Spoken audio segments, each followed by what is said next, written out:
साईनाथाय नमः। साईं राम। भक्तों, अभी तक हमने पिछले अध्याय में बाबा की बहुत सी लीलाओं का वर्णन किया है और उन लीलाओं से हमने शिक्षा भी बहुत सी ली है। शिक्षा किससे मिलती है? हमें गुरु से। तो आज हम इसी विषय पर बात करेंगे कि गुरु की आवश्यकता क्या है, क्योंकि कहा भी गया है गुरु बिना गत नहीं, गुरु के बिना गति नहीं होती। गुरु हर मनुष्य के लिए आवश्यक होता है। आज हम इसी विषय को लेकर बात करते हैं। एक दिन अन्ना साहिब और बाला साहिब में गर्मा गर्म बहस छिड़ गई कि गुरु की आवश्यकता ही क्या है। जब हम अपने जीवन में कर्म करते हैं और उनका फल भी हम ही भुगतते हैं, फिर गुरु क्या करते हैं? क्या आवश्यकता है पराधीन होने की? क्यों? इस विषय पर उन दोनों में बहुत बहस हुई।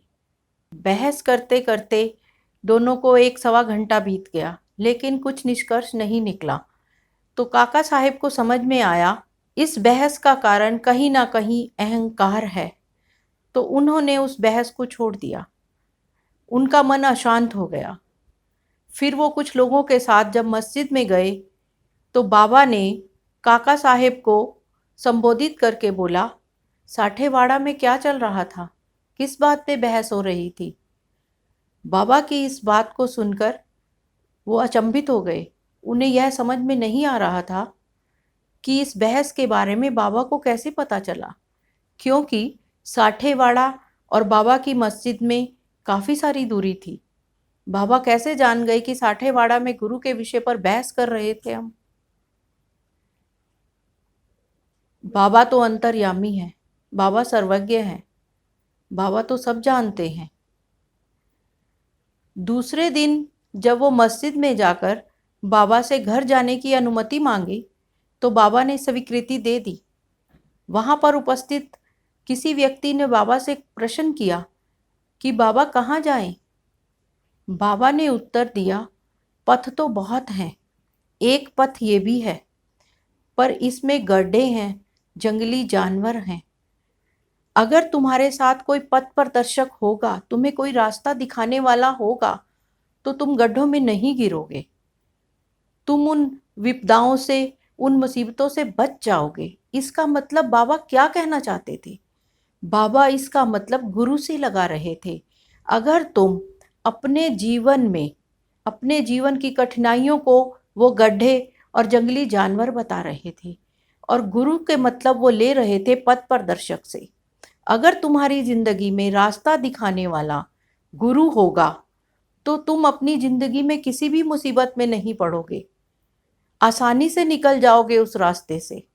बाबा इस बात से लोगों को ये समझा रहे थे कि जो तुम्हारी जिंदगी है वो एक रास्ते के समान है, इस कठिन पथ के समान है, और उसमें मिलने वाले गड्ढे और जंगली जानवर तुम्हारे जीवन की मुसीबतें हैं।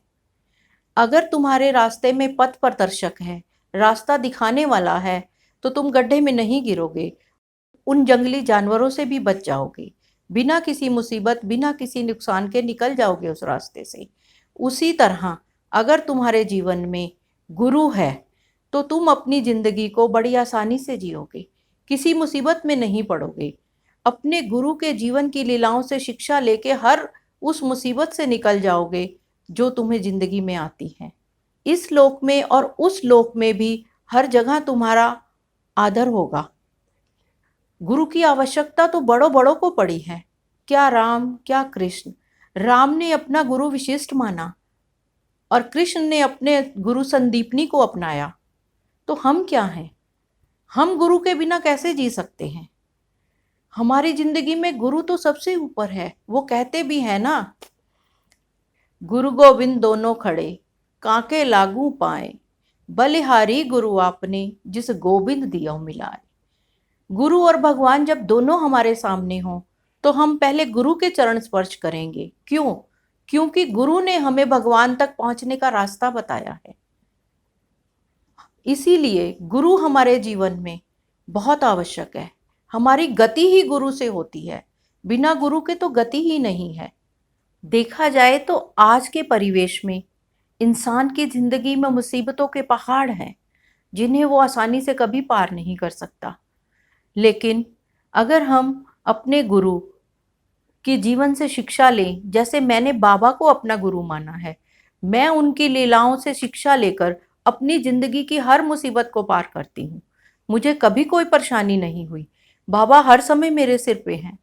बाबा का हाथ हर समय मेरे सिर पे रहता है। अगर आप भी बाबा की लीलाओं को पढ़ोगे और सुनोगे और अपनी जिंदगी में उतारोगे तो जिंदगी आपकी स्वर्ग बन जाएगी। सच कहती हूँ, मानो इस बात को। बाबा का गुणगान करो, बाबा की लीलाओं से शिक्षा लो और अपनी जिंदगी को सफल बनाओ। जय साईं।